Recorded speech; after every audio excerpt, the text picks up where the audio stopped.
Você está ouvindo o podcast Futuro em Foco.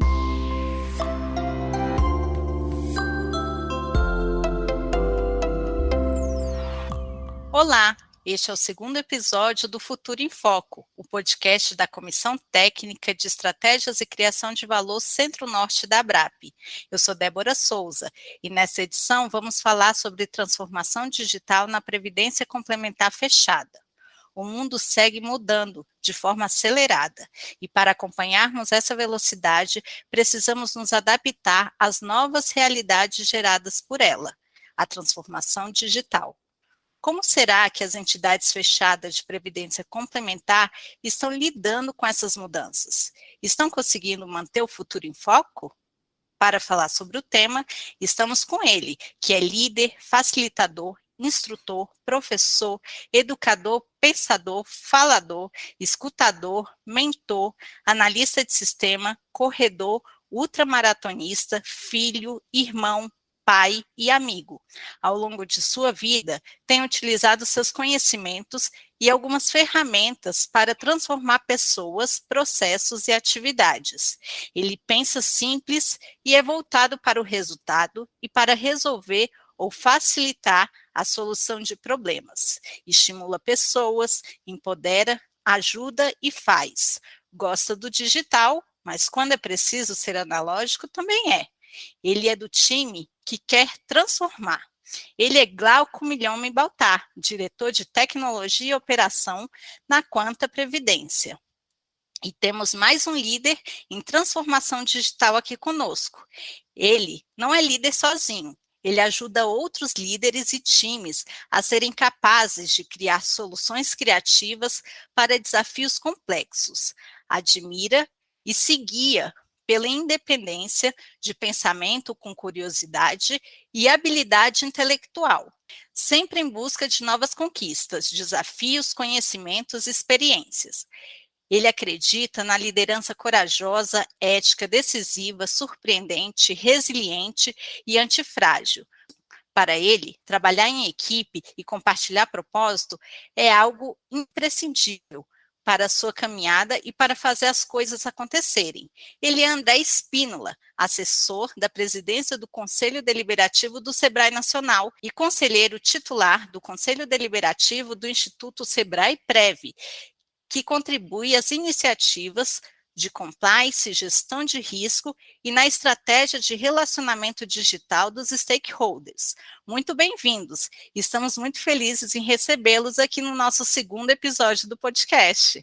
Valeu aí pelas apresentações, pelo convite. Me sinto muito honrado aqui em estar com vocês esses minutos, podendo falar um pouco de um tema que eu adoro falar, falo há muitos anos, e é um tema dos dias atuais, né, que tem nos ajudado tanto aí nos últimos 2 anos a manter nossos negócios funcionando, manter nossos negócios crescendo e ajudando as pessoas a tornarem a vida delas mais simples, ou melhor, tornar os nossos negócios mais valorosos para elas, né? Então, eu espero que seja rico esse nosso momento aqui com o André, que eu conheço agora, mas certamente sei que a troca aqui vai ser grande entre todos nós, e é isso. Bom, valeu, Débora, valeu, Luciana, pelo convite, é um prazer estar aqui com vocês, prazer estar aqui com o Glauco também, o resto da moçada que está aqui. Eu acho que essa troca vai ser bem legal. Vamos para cima. Obrigada, gente. Então, nos últimos anos, muitas entidades se depararam com a urgência de acelerarem os seus processos de transformação digital.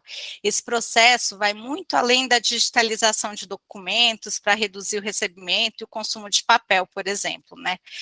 E a experiência do usuário ganhou mais atenção no relacionamento e na comunicação com participantes, assistidos, patrocinadores, instituidores e parceiros. André, a transformação digital é isso mesmo? Já é uma realidade no mercado previdenciário? Então, Débora, a transformação digital é uma coisa que é um pouco mais elaborada, eu acho, e a gente vê, e é muito ampla, né? Como é muito ampla, a gente acaba vendo todo tipo de conceituação e modelagem, né?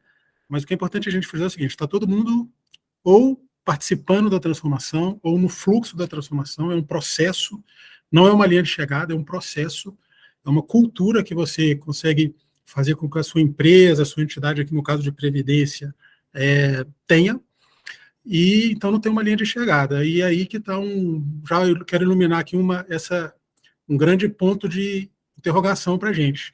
Tem muita gente que confunde melhorias digitais com transformação digital. Então vamos fixar bem a palavra transformação, que ela é muito potente, e as melhorias digitais que acontecem a todo momento, né, também estão presentes, fazem parte da transformação, mas não necessariamente quem está melhorando digitalmente está construindo um processo, está construindo uma jornada de transformação. Então a gente vai tentar navegar por aí, mas o fato é que está todo mundo, pessoa física, pessoa jurídica, entidade de previdência, empresa de qualquer setor, ou no fluxo, ou tentando entrar no fluxo, mas uma grande parte ainda está perdida nesse meio do caminho aí, em como construir essa jornada da porta para dentro, que vai gerar os resultados da porta para fora. Verdade. E, Glauco, há muita cobrança de clientes e potenciais clientes por transformação digital aqui no nosso segmento? Eu entendo que sim, é uma cobrança que ela existe tanto dos nossos clientes, os participantes e assistidos, quanto dos instituidores. Imaginem o desafio das entidades agora, que é concorrer num mercado que ele está se transformando com Open Finance, Open Banking, Open Economy, que é o que está rolando agora, e as pessoas começam a comparar serviços que são muito próximos do nosso, tá? com o nosso. Aí eu digo as plataformas digitais, os bancos digitais, os bancos que ali atrás eram insurgentes e hoje são incumbentes de produtos de previdência que concorrem com o nosso, com experiências que já deram certo, como o caso de Nubank e etc., tá?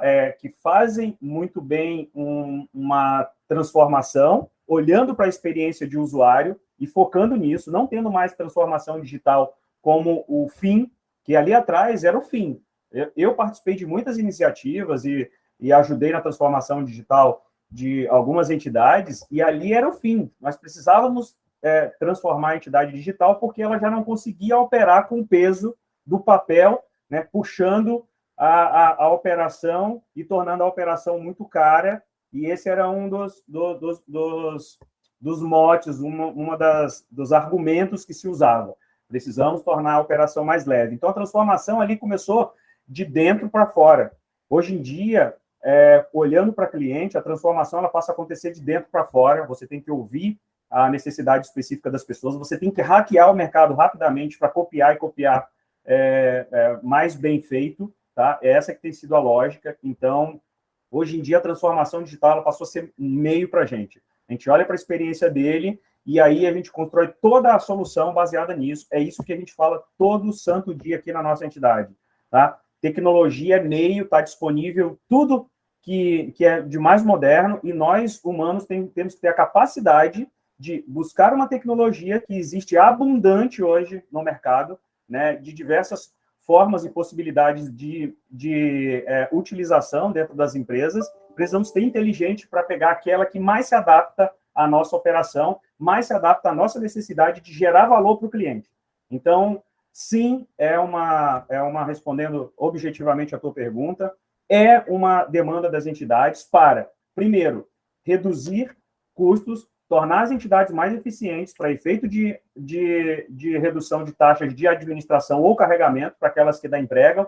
Sim, ela tem que ser usada para que os discursos de venda que começaram a ser mais intensos com o Plano Família e os entes federativos, eles possam deixar as pessoas com capacidade de vender e não de operacionalizar uma venda, que tem que ser muito simples, como essas que a gente contrata no Banco do Brasil, no Banco Bradesco, no próprio Nubank, tá? Então, o discurso ele será muito potencializado se a tecnologia for algo que te ajude a vender mais simples, tá? Vender de forma intuitiva, tá? Essa que é a situação de momento, de mercado, essa situação que eu vivo e imagino que a maior parte das entidades também vive isso, tá? A transformação digital como algo, como foi dito aqui brilhantemente pelo André, algo muito maior, tá? E que tem muito a ver com, primeiro de tudo, as entidades buscarem conhecimentos específicos, tá? Que não necessariamente é tecnologia, tá? Desenvolver essa cultura, olhando para rever processo, desafiar os processos, cultura analítica, desafiar o dado, impressionar o dado, para que você consiga identificar rapidamente qual é o teu Pareto, quais são as poucas mudanças que você tem que fazer que geram grandes resultados para quem? Não é para a gente, é para o cliente, né? Porque muitas vezes, é importante deixar isso claro, muitas vezes a gente ainda olha para a gente, para o nosso umbigo, para o nosso processo. A gente aqui não quer mais olhar para processo, a gente quer olhar para produto. Quando olha para produto, você olha para cliente. Quando você olha para processo, você olha para empresa. Isso é muito ruim, nosso mindset tem mudado em relação a isso, e nossas iniciativas já são de construir um design organizacional baseado em produto e não mais disciplina. Disciplina olha para processo, de novo, né? Produto olha para cliente, beleza? Assim, a gente tem desenvolvido uma cultura, inclusive, formalizada, cultura escrita. É importante escrever para as pessoas entenderem de forma clara onde se quer chegar com a estratégia de inovação que usa tecnologia como um meio importante e decisivo para o alcance de resultados, esses resultados que visam crescimento exponencial, escala, experiências e por aí vai. E, óbvio, né, usando toda a inteligência que a gente tem de sobra, e ninguém mais tem uma inteligência específica de previdência como nós temos. Nós conhecemos isso como ninguém, é difícil até explicar. Então, a transformação passa pelo nosso time. Não adianta essa coisa de, vou contratar uma empresa aqui que vai me ajudar e vai resolver todos os meus problemas sozinho. Não existe isso. Já tentei fazer isso, já fiz isso, deu ruim.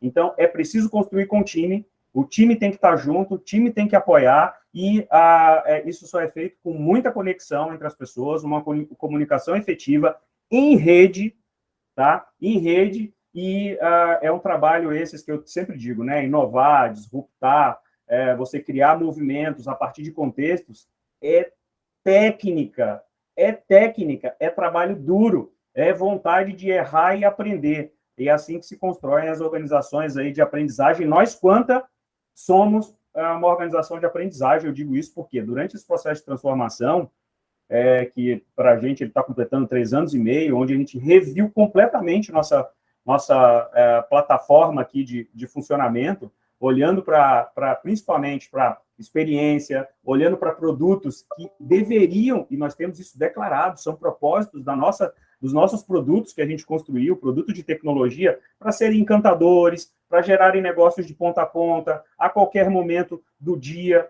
e da hora, entendendo qual é o tipo de comportamento de cada um dos clientes, para que a gente pudesse, num segundo momento, personalizar as experiências dos clientes, entendeu? Então, tudo isso a gente fez ao longo desses 3 anos, e hoje a gente começa a colher um pouco desses frutos, de tudo isso que eu estou comentando com vocês, preparando a nossa operação para a gente escalar, né? Então, hoje, o momento em que a gente vive é um momento de tração, e que ele não foi construído assim, galera, né? No simples, não foi fácil, a gente penou meses e meses até desenvolver músculo, né? Que a gente chama de habilidades. A gente teve que desenvolver habilidades e capacidades de pessoas, na pessoa e na instituição, tá? Então, eu acho que eu fui longe aqui, mas é para dizer que esse é um momento ímpar e nós não podemos mais perder um sequer segundo para começar essa transformação, que eu acho que ela nem é mais, como disse aqui, digital, tá? Então,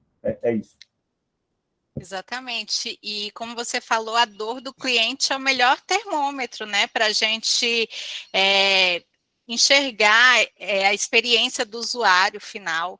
Então, isso é muito importante nesse processo cultural, que é mais, a transformação é mais cultura do que o digital em si, né, para chegar no efeito que todo mundo deseja, né? E depois de todo o período de isolamento que enfrentamos por causa da pandemia, os comportamentos também passaram por transformações. Inclusive, essas mudanças de hábito foram muito bem abordadas no nosso primeiro episódio sobre economia comportamental na prática, que já está no Spotify, para quem não ouviu ainda, não perca. E trazendo aqui para a transformação digital, estudos apontam que as intenções digitais vão crescer em 40%, Como vocês veem o comportamento dos clientes em relação ao relacionamento e à comunicação com as entidades, avaliando a questão da experiência do usuário? O André pode complementar o que o Glauco já trouxe anteriormente. Eu acho assim, eu sou um pouco crítico da expressão novo normal da pandemia. Eu acho que não teve muita coisa nova desse ponto de vista, mas muita coisa acelerada, né? Muita coisa que já estava aí, razoavelmente enraizada, disseminada, e que ganhou um pump, ganhou uma aceleração gigante em 2 anos. Isso aí é inequívoco.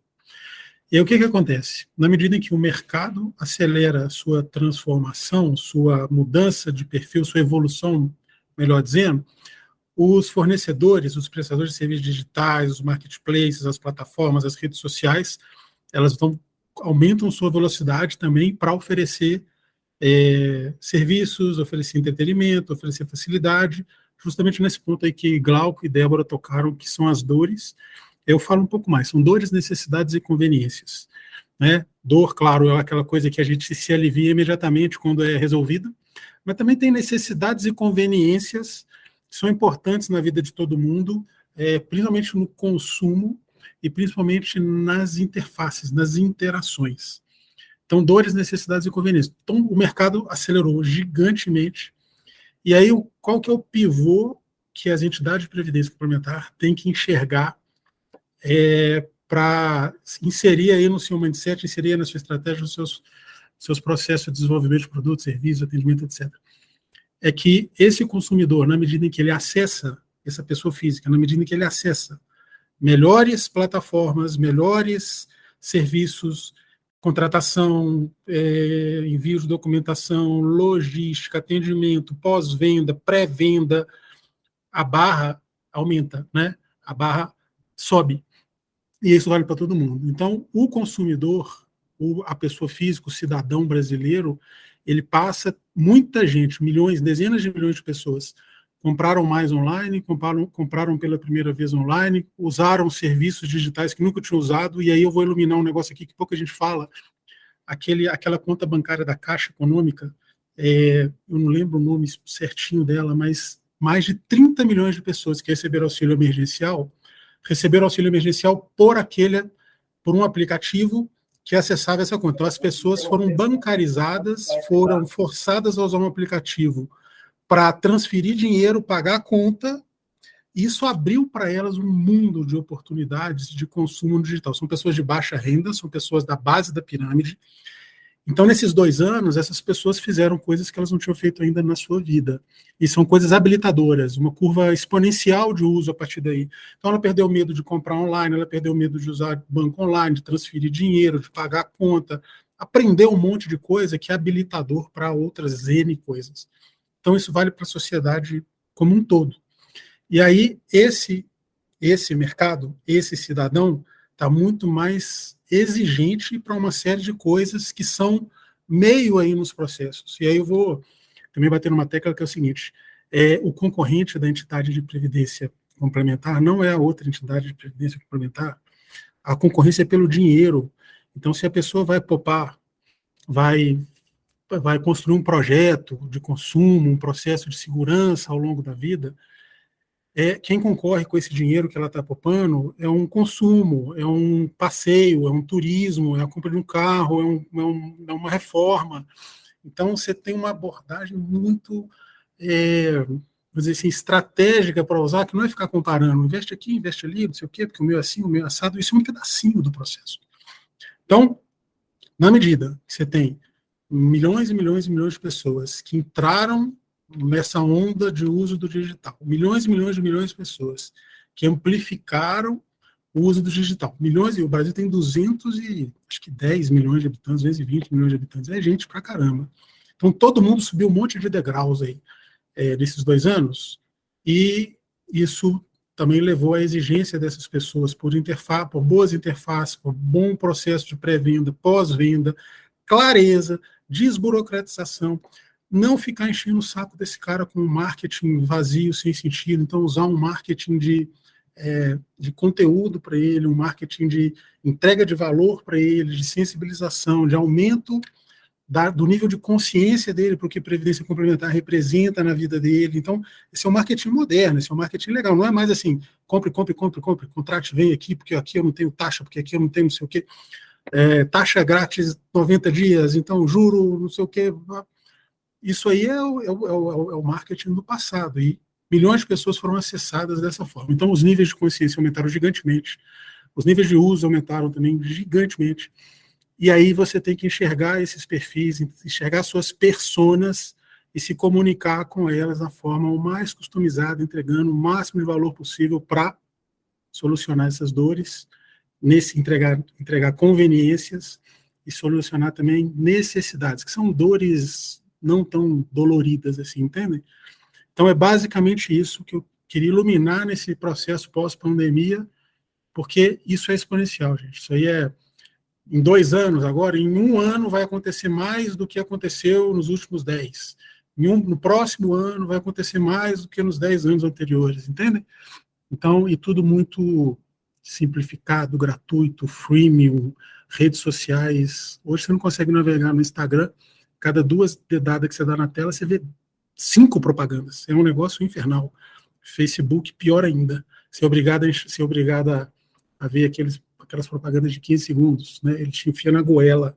Coisa mais old school, mas ele te enfia na goela a propaganda. Mas isso tem um valor gigante para vendedores de serviços, vendedores de soluções de problema, para você poder enxergar quais são os comportamentos dos públicos. Então, mais um ponto aqui para a gente iluminar também nesse pós-pandemia, porque todo mundo com 1 ano e meio preso dentro de casa, né, em períodos, você consegue enxergar as dores desse pessoal, o que eles estão fazendo de forma inconsciente. As redes sociais entregam para a gente, né, na medida em que a gente faz lá as segmentações e tal. Então, enfim, é muita coisa interessante que aconteceu aí em termos de habilitação da sociedade, do mercado, né, dos consumidores, dos cidadãos, que tem que ser enxergado agora, a partir de agora. Aí de novo, só para fechar, não é uma coisa que você, olhei agora e, putz, vamos embora. De novo, está dentro do processo. Olhar para o cliente, para o usuário, é uma coisa que tem que ser constante. Então, você não pode ser pego de surpresa por uma coisa, assim, se você está realmente na transformação digital, olhando para o cliente, para o usuário do serviço, para a pessoa para quem você está pedindo um dinheiro, compre o meu serviço, você tem que estar conectado 24 horas por dia com esse mercado, entendendo as mudanças pouco a pouco, e não sendo atropelado por uma onda que venha de repente, justamente porque você estava ali na sua zona de conforto, e aí vem um trem, te atropela, você pode se salvar, você pode ser antifrágil, né, e usar isso como até uma coisa para se fortalecer, mas muita gente acaba perecendo numa situação dessa. Não, e no nosso setor de previdência ainda tem um desafio maior, que é o nosso público de assistidos, né? Para essa imersão digital, assim, para eles se conectarem no mesmo ritmo, assim, dos públicos mais jovens. Então, isso é um desafio, porque, assim, eles se sentem mais vivos, né, conectados, mas também eles têm a limitação de geração mesmo, porque, assim, é outro ritmo e tudo, então, isso também acaba entrando nessa experiência de usuário também. Mas por isso que tem que justamente entender os seus clientes, as personas. Não é um cliente, 2, você tem que definir 3, 4, 5, 6 personas, e a idade para o digital, com certeza, é um pilar, é um fator super importante. Idade, condições socioeconômicas, tipo de formação da pessoa, são alguns pontos que têm que ser iluminados para você entregar para ela tanto esse valor, primeiro, você enxergar as dores dessa pessoa, né, e as necessidades que ela tem, entregar a solução na forma do serviço que você quer vender, e às vezes até nem isso, até gratuitamente, e depois entregar o pós-venda hoje, é o relacionamento, né? Esse relacionamento, os dashboards, como que loga, como que acompanha, como que tira dúvida. É muito diferente o mais de 60 para o menos de 30. É outro planeta. Então você tem que ter a estrutura para atender os dois, se são públicos importantes seus, e você vai focar neles como público para vender previdência complementar. Exatamente. E a maioria das entidades trabalham com processos que envolvem muito papel, como documentos, formulários e cartas. Como um processo de transformação digital pode ser bem-sucedido, considerando a segurança de dados e outros riscos que essas mudanças possam estar submetidas? Diz aí, Glauco. Bem, Débora, eu queria retomar ali a fala do André, antes de responder essa pergunta. O aplicativo é o Caixa Tem, né, que viabilizou aí o recebimento do Auxílio Brasil. E quando tu fala ali de marketing que faz sentido, né, eu acho que é marketing de precisão, né? A gente tem se organizado para fazer marketing de precisão, marketing personalizado, que olha ali exatamente o que aquele cara precisa ouvir, entender e reagir. Então, duas coisas que a gente tem trabalhado aqui, faz todo sentido aí, só queria confirmar a tua fala, André. A gente tem buscado fazer esse tipo de coisa aqui. Com relação a essa transformação, tá, Débora? Vou dar sempre aqui meu depoimento de coisas que a gente fez, não é teoria, não. A gente começou a acertar aqui e muitas coisas a gente iniciou e deixou para trás, muitas coisas a gente fez, errou, aprendeu com o erro e fez melhor ali na frente, tá? O desafio aqui é você não tornar um papel algo digital. Tá? A gente entendeu isso quando a gente começou a entregar experiências digitais, aquelas mesmas que eram papel. Tá? Então, a gente só estava muitas vezes automatizando uma coisa que era ruim. Então, quando você olha só para o papel, você corre o risco de digitalizar coisas ruins. E aí você não fazer olhando para a necessidade específica do cara. E daí a gente começou a reinventar as coisas. Fazer, questionar, desafiar. Pô, por que eu preciso fazer isso desse jeito? E aí a gente viu que a gente conquistou muita eficiência quando a gente passou a fazer as coisas dessa forma. Tinham coisas que não compensava, por exemplo, a gente desenvolver. A gente simplesmente botou um robô no meio do caminho, melhorando algo que era necessidade, dor do cliente. Eu não conseguia automatizar tudo, porque nem tudo eu domino aqui. A gente lá atrás teve colocou como estratégia a gente digitalizar tudo que era negócio. O que é negócio, pessoal? Contratação, que a gente chama de embarque, pós-contratação, que a gente chama de pós-onboarding, onboarding, pós-onboarding, que permite a administração do plano, etc. E aí tudo isso olhando para as personas. Então, eu tenho lá uma persona que é o aposentado, tá? Eu tenho uma persona que é o participante, eu tenho uma persona que é uma criança. Aqui, os pais contratam previdência para as crianças quando elas têm 1 ano de idade. Então, já há uma necessidade da gente construir experiências preocupadas com o dado dessa criança, que já é o menor. Então, a gente teve cuidado aqui de tratar as personas e o que eu ia tratar de dados para cada uma delas, qual a necessidade de cada uma delas. Uma pessoa que contrata a previdência de uma criança não é a própria criança, é o pai. Então, a gente teve que pensar nesta persona específica, o pai enquanto participante e o pai enquanto pai. Né? Então, são coisas distintas, necessidades distintas, e aí isso exigiu que a gente reinventasse todos os nossos processos. Tá? A ponto da gente diminuir no balcão de venda lá do plano de previdência, a gente fala assim mesmo, venda e tal. A gente, que não são termos muito comuns, André, aqui no nosso meio, né? É adesão. Adesão não é nada, não é nem contrato nem venda, é adesão. Já é ruim de tu operar uma coisa que chama adesão. Né? Mas para a gente aqui, a gente trata como venda. E daí, quando a gente reinventou isso, a gente conseguiu aumentar nossa eficiência inacreditavelmente. Nós conseguimos dobrar o nosso número de participantes. Nós tínhamos 60 mil participantes em 2019. Hoje nós temos 150 mil participantes. Nós tínhamos 70 funcionários e hoje nós temos 70 funcionários. Então, a gente cresceu por eficiência, tá? E não por expansão. Muitas empresas crescem por expansão, porque elas não revêem os processos de negócios. Tá? Ou seja, elas olham digitalização para o papel e não para a necessidade, e não para a dor, e não para a possibilidade que você tem em simplificar as coisas. E aí não é à toa que a gente tem usado muito aqui essencialismo e processos simplificados como pilares da nossa atuação. Tá? E sempre se perguntando, cara, o que eu preciso fazer? Eu ainda preciso fazer? Será que eu não posso fazer de forma diferente para alcançar um resultado diferente? Tá? Por que isso? Aqui as pessoas elas estão olhando para resultado.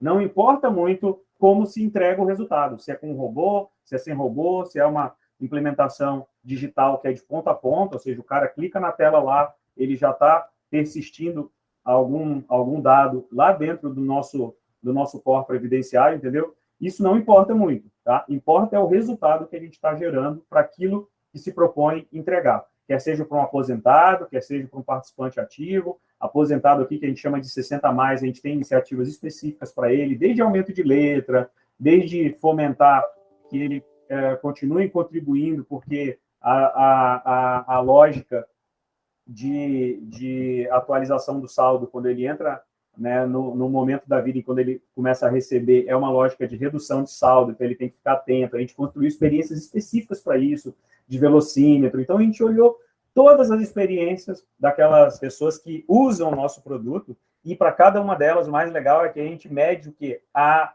gente mede a sensação que ele tem e o sentimento. Cara, o tempo todo a gente pergunta, não é aquela perguntinha, avalie meu app na loja, e manda o cara para a loja e ele escreve alguma coisa lá na loja. Não, nós criamos aqui um mecanismo de reação onde a gente pergunta, amigo, como é que tu se sentiu? Um emojizinho, carinha bonitinho, carinha feliz de coração, carinha raivosa, e quando ele bota lá carinha raivosa, ele diz o que ele sentiu.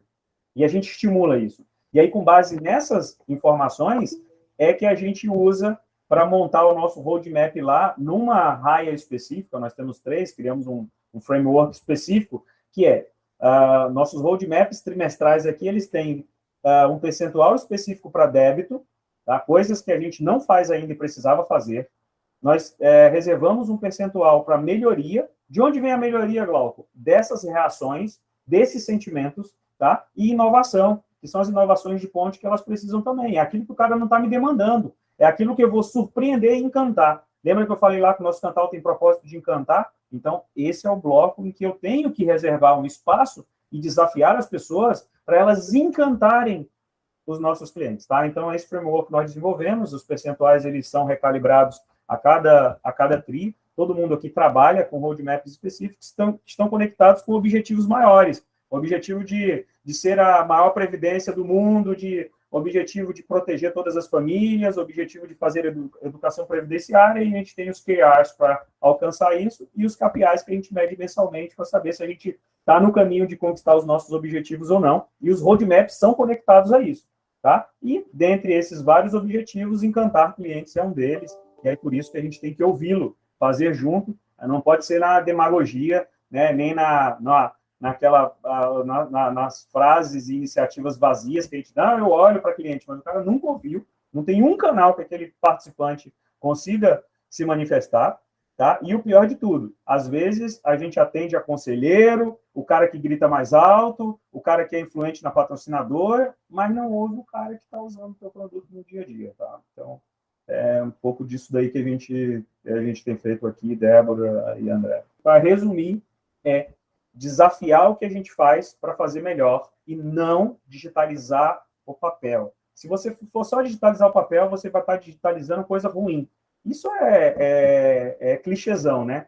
Tem muita gente que tem feito bons trabalhos de transformação falam isso o tempo todo. Tá? Não digitaliza o papel.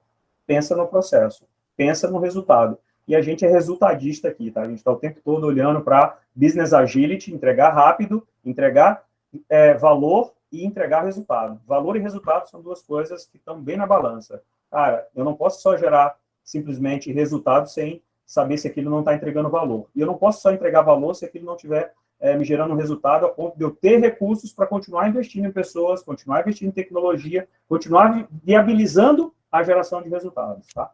É isso. Débora, olha só, eu já passei por umas situações que você tinha um papel, você tinha que assinar, montar pasta, e depois essa pasta era digitalizada em PDF. Então, a pretexto de uma modernização. Então, assim, aí eu quero usar essa informação como um gancho, porque, assim, no meu conceito de transformação digital, o uso de tecnologia ele é central na empresa, no empreendimento, central. Então, você traz a tecnologia para o centro, de uma forma consciente, então por isso que transformação é diferente de melhoria, não é uma coisa que você tropeça, um sistema que você contrata, assim, de forma esparsa.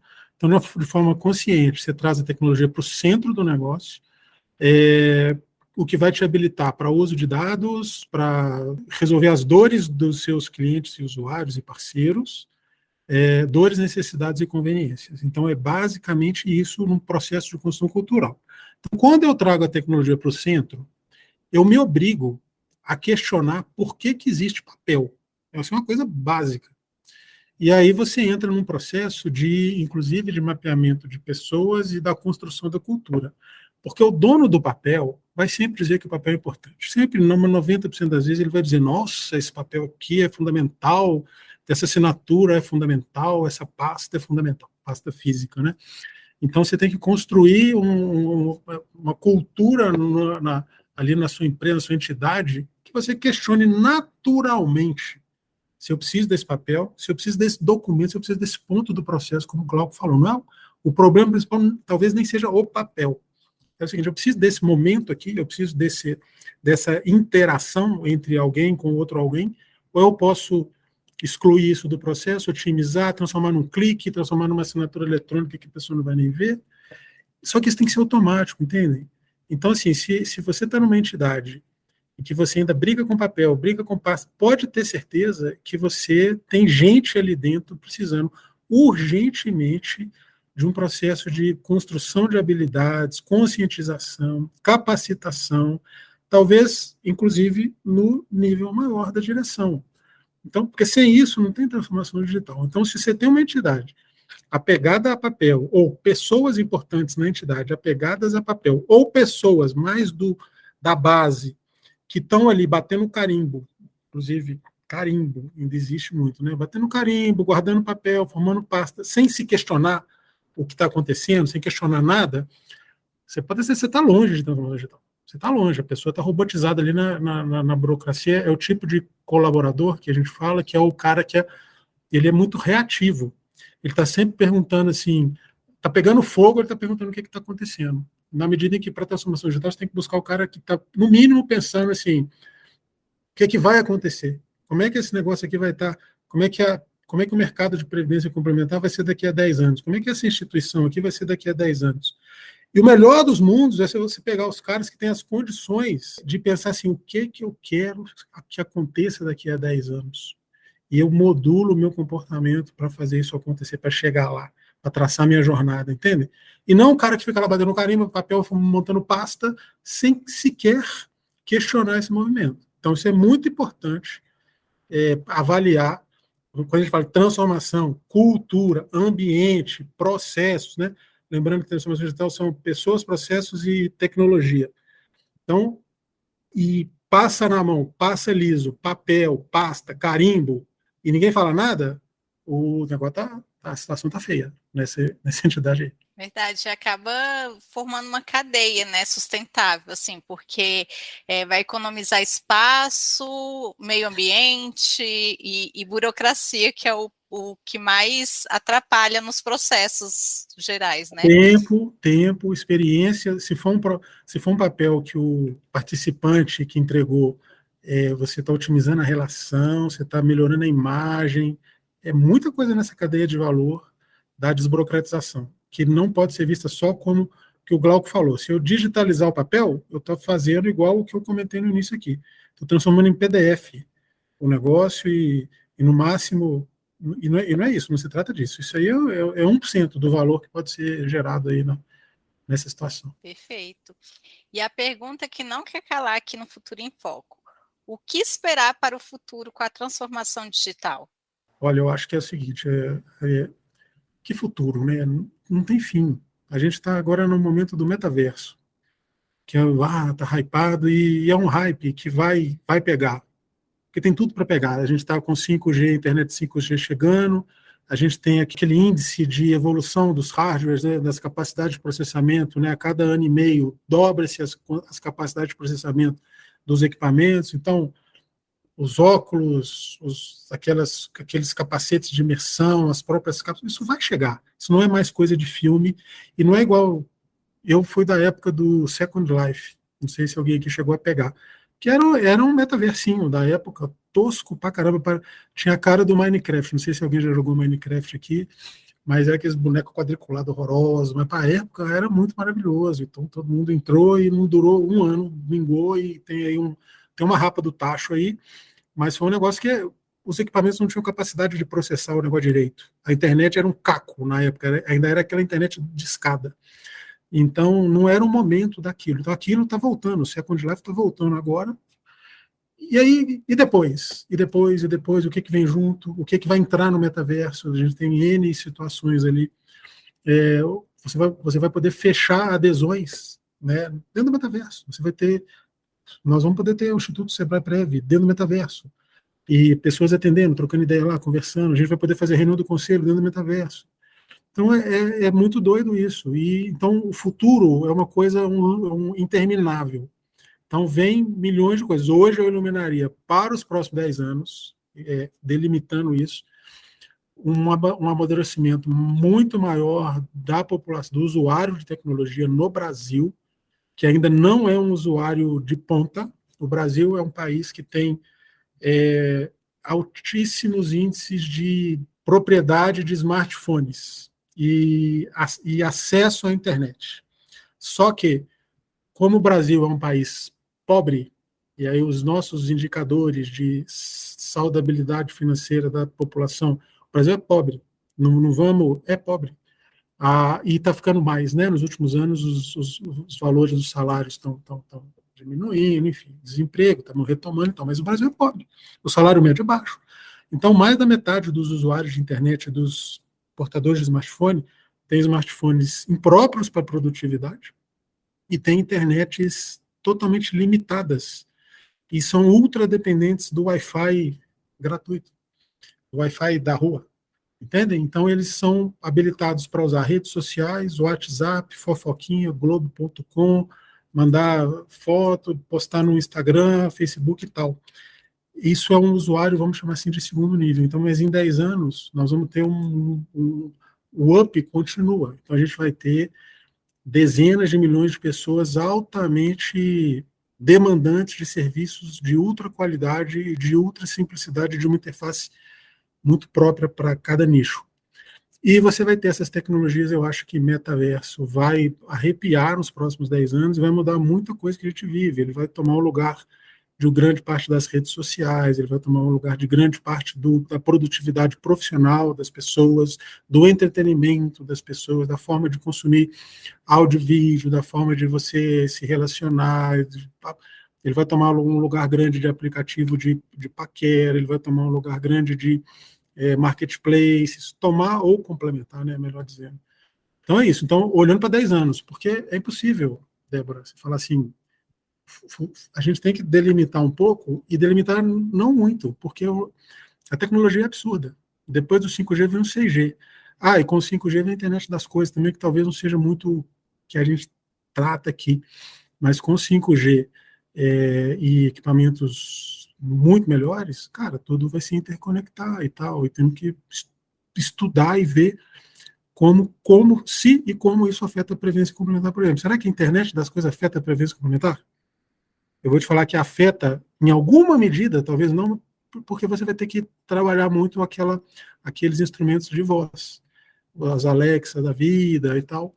Você vai ter que construir interfaces para aquilo, porque aquilo vai pegar muito com os sistemas melhores e os hardware melhores, e a internet melhor, entende? Então é por aí, mas eu acho que você trabalhar essa pegada de metaverso e o usuário amplificando, exponencializando a sua capacidade, o usuário brasileiro, tá? As suas capacidades e habilidades de explorar o que o digital tem ao máximo, sair dessa coisa do entretenimento, que mais da metade da população está presa, para produtividade pessoal e profissional, eu acho que vai acontecer, vai explodir isso aí. Bem, eu vou, Débora, a reboque do que o André falou, eu acho que sim, essa onda toda aí de metaverso, ela é uma coisa que veio para ficar, mas eu vou fazer um recorte bem pequeno que eu acho que pode ser aplicado à Previdência, que tem a ver com DeFi, que são as finanças descentralizadas, que aí sim eu acho que ela provoca uma disruptura no modelo como as pessoas consomem as coisas, e uma vez que eu falo de consumo, que eu falo de transações financeiras, eu estou falando também do nosso segmento aqui, que acaba sendo um investimento e que está dentro desse contexto. Então, a gente tem visto aí um movimento acelerado né, de fintechização, de N soluções que a gente usava no nosso dia a dia, usava por um fim, e esse fim ele veio mudando a ponto desse fim mudar, como é o caso, eu vou dar um exemplo clichêzaço aqui, só para conectar um pouco do que eu quero falar, que é o caso do Mercado Livre, que hoje tem 1/3, né, da receita dele, se é dado de mercado, se fala toda hora, todo palestrante que fala do tema traz esse exemplo, que 1/3 da receita hoje do Mercado Livre vem do Mercado Pago, uma solução que não existia um pouco antes da pandemia. Então, esse movimento, ele tem ensinado muito às empresas. De novo, esses incumbentes, esses insurgentes ali atrás começaram a virar incumbentes. O mercado de fintechs hoje, ele passa por um tremor, falta de investimento, por conta de inflação alta, por conta de falta de recursos para investimento em operações mais arriscadas, né? Todo mundo partindo para colocar sua grana aí em investimentos mais conservadores, e isso tem provocado a quebra de algumas fintechs, e isso tem gerado oportunidades para os grandões. Então, o Nubank já está doido para ir para o mercado, para comprar fintechs que têm grandes soluções tecnológicas e que os caras não conseguiram escalar. Então, isso vai mudar muito o mercado de pagamentos, e é um mercado que a gente se insere. Porque as entidades hoje que querem sobreviver, elas precisam, primeiro, aprender a fazer cobrança, que é algo que a gente tem que fazer bem, pagar benefício bem e cobrar bem.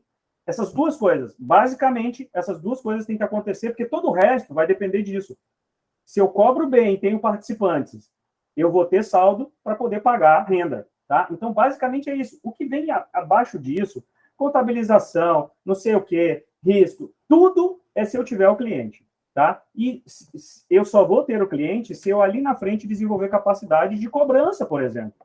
Quando eu falo de capacidade de cobrança, eu estou falando de PIX. Então, uma entidade que não procurou entender o que é um PIX para efeito de contribuição extraordinária, mesmo aquelas entidades que só fazem desconto consignado na folha, que é fácil, é super fácil o desconto consignado.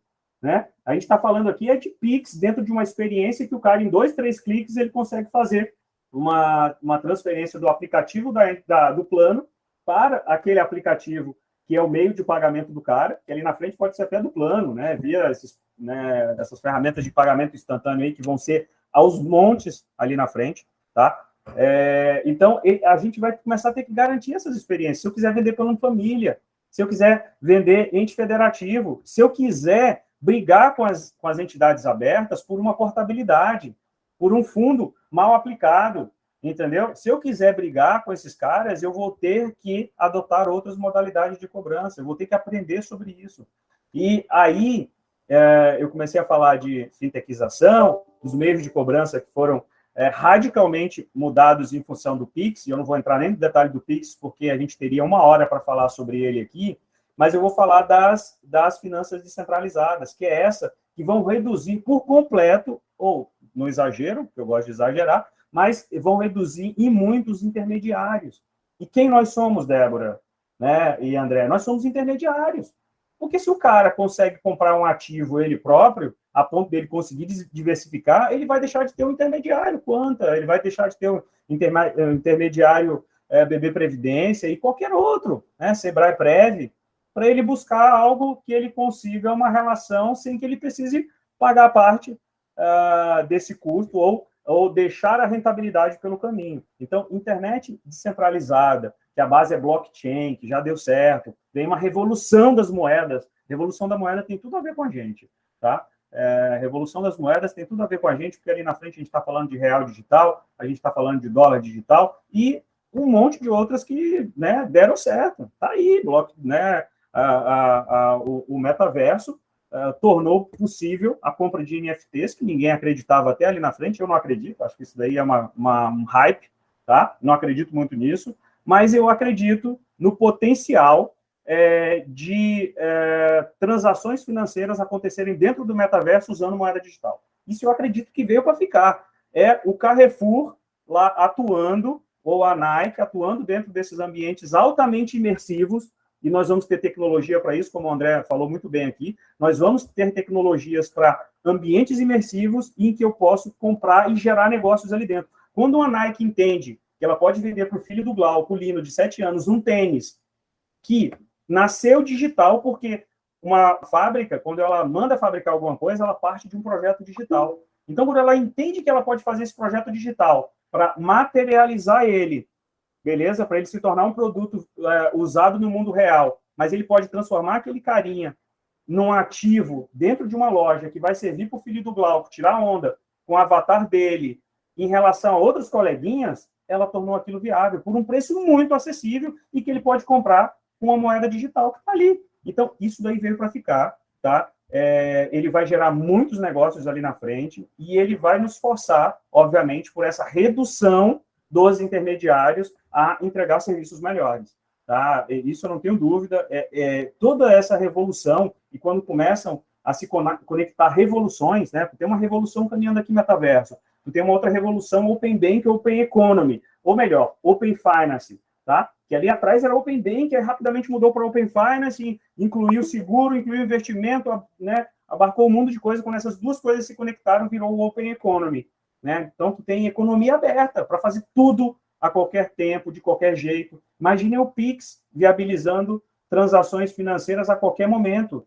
Imaginem vocês que eu compro um produto em qualquer marketplace e quando eu pago via Pix, no momento seguinte, no segundo seguinte, ele já me diz, Glauco, recebi, tá tudo certo. E aí o cara entra no nosso aplicativo, tá? Daquelas que tem aplicativo, e fazem uma contribuição extraordinária, e eu só consigo dizer para esse cara no mês seguinte que eu consegui receber aquela contribuição dele e que ainda nem está rentabilizada. Imaginem isso. Imaginem o quão distante ficará a nossa empresa dessas empresas. E é isso. Cara, não, mas não é a mesma coisa, isso daí... Não importa, meu amigo. Vão te comparar. Então, é isso. Eu acho que algumas entidades correm sérios riscos de ficarem pelo caminho ou entregarem serviços pouquíssimo relevantes a ponto de não conquistarem um mercado que é simplesmente gigantesco. Gigantesco. Quando tu olha para os números, né, Brasil, quando a gente olha para os números Brasil, olhando para crédito, olhando para a adquirência aqui, né, essa parte toda de maquininhas, que está uma verdadeira revolução também, isso eu acho que é uma revolução que veio para ficar. Quando a Apple vai lá e compra uma tecnologia para transformar o iPhone numa maquininha, tu vê a disrupção que isso causa no sistema financeiro. Super conectado com a gente, galera. Tudo que é finança, a gente tem que olhar e botar uma lupa desse tamanho, porque é conectado com a gente. Porque vai gerar comparação, vai gerar vai aumentar um nível gigante de régua aqui. E eu estou falando dos investimentos aqui. 2,5% dos brasileiros hoje investem em renda variável. 2%! Olha que oceano azul é esse daí, galera. E quando eu falo de seguro, aí é inacreditável. Então, as pessoas ficam olhando, às vezes, para o umbigo. Isso aqui é chato. As pessoas ficam olhando com o umbigo e achando objeção.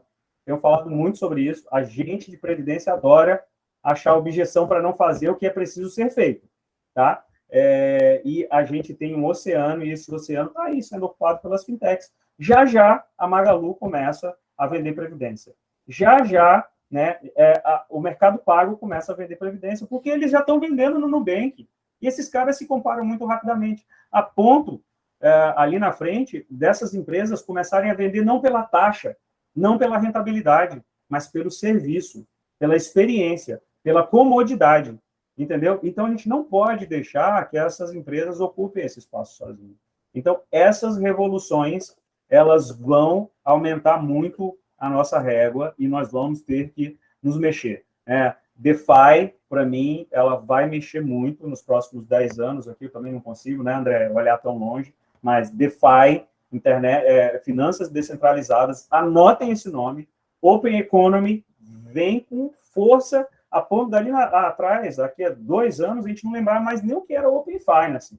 Tá? Que a gente tem ouvido falar em Open Finance e ele não entregou o resultado ainda. Estima-se que o nível de transações geridos lá pelo Banco Central tem que alcançar, em transações mensais, 1,5 bilhões de transações, para realmente os motores aí de inteligência, os algoritmos, começarem a entregar para as instituições financeiras valores ou números ou informações a ponto disso entregar numa tela de aplicativo algo que seja relevante para mim.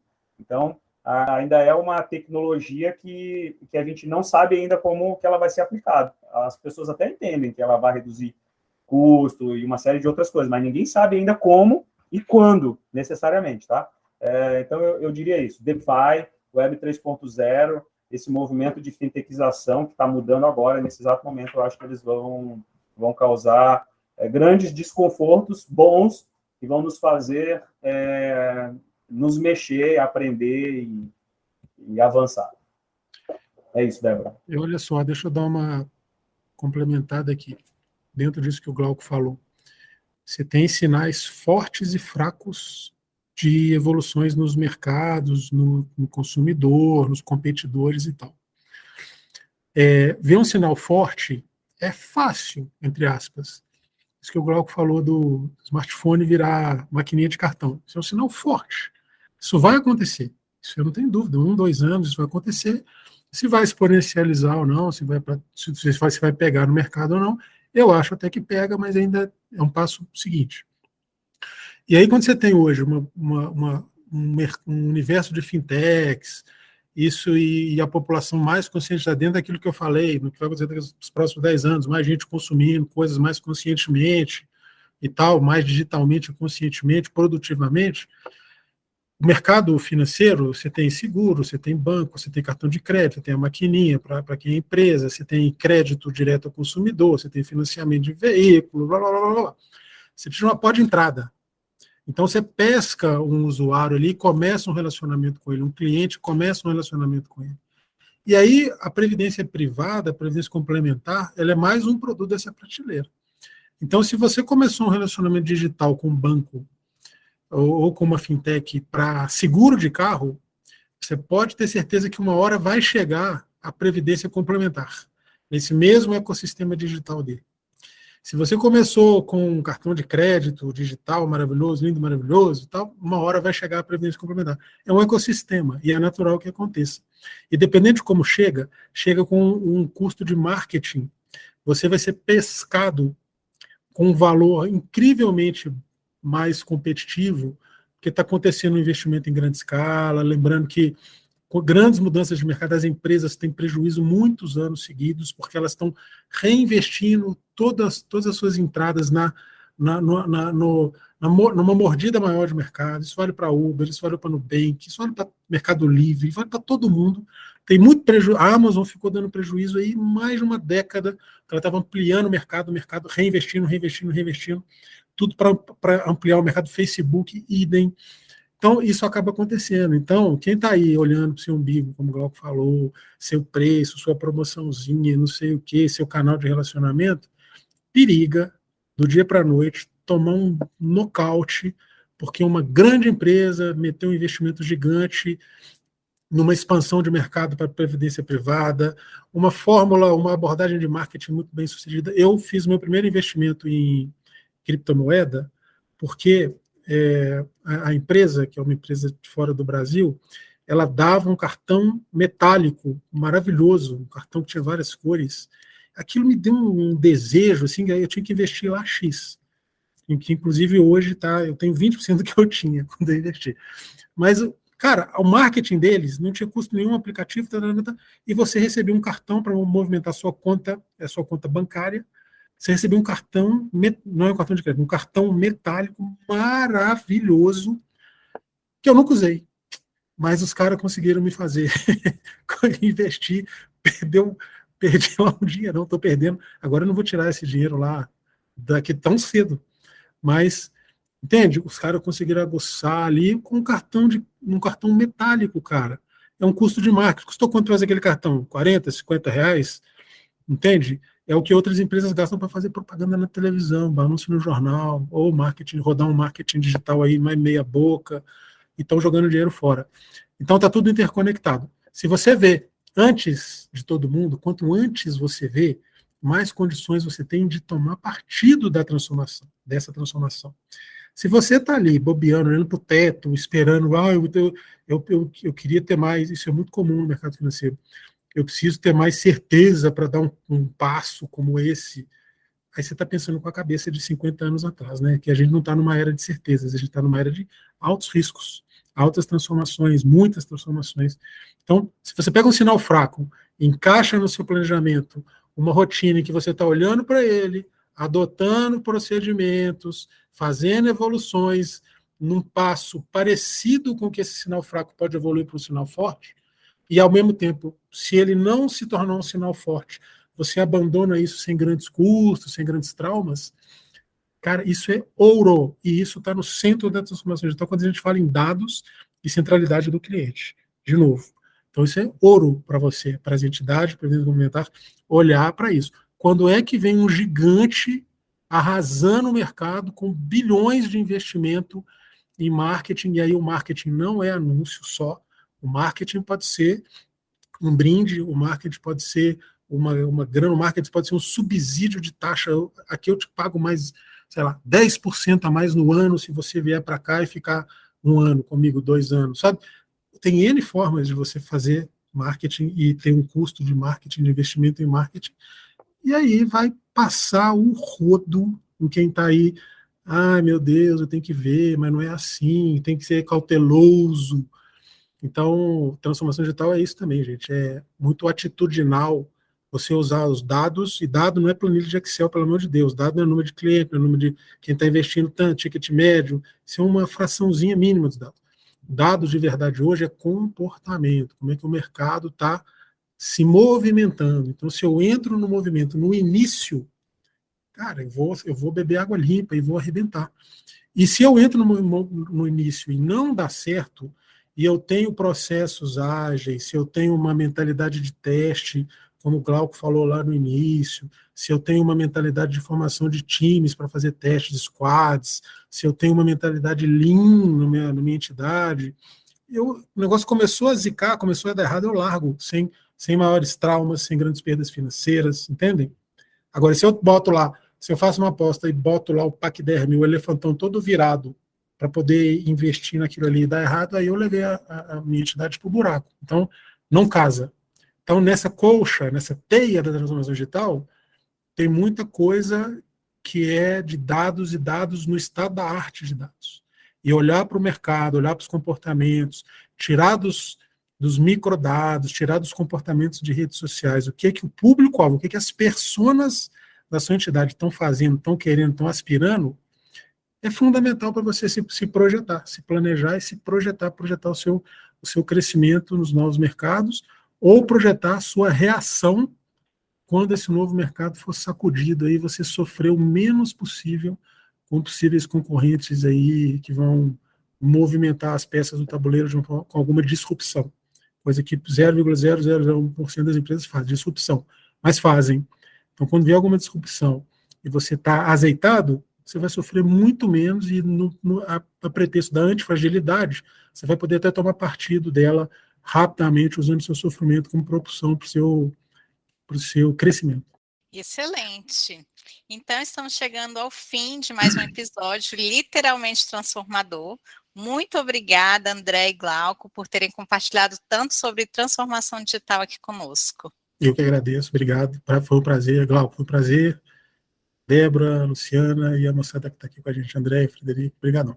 Obrigado, Débora, obrigado a todo o time da Abrap aí pela realização desse podcast, obrigado aos ouvintes, né, por terem ouvido aqui essas breves palavras, porque aqui, né, André, a gente poderia ter passado 3 dias falando sobre esse tema, tem conteúdo para isso, é legal, inspirador. Foi um prazer te conhecer, André, ficamos conectados a partir de agora aí para evoluir esses temas em conjunto. E a gente está à disposição aqui para colaborar com a Abrap e todas essas iniciativas aí, eu acompanho, né, sou seguidor já do canal. Obrigado, pessoal.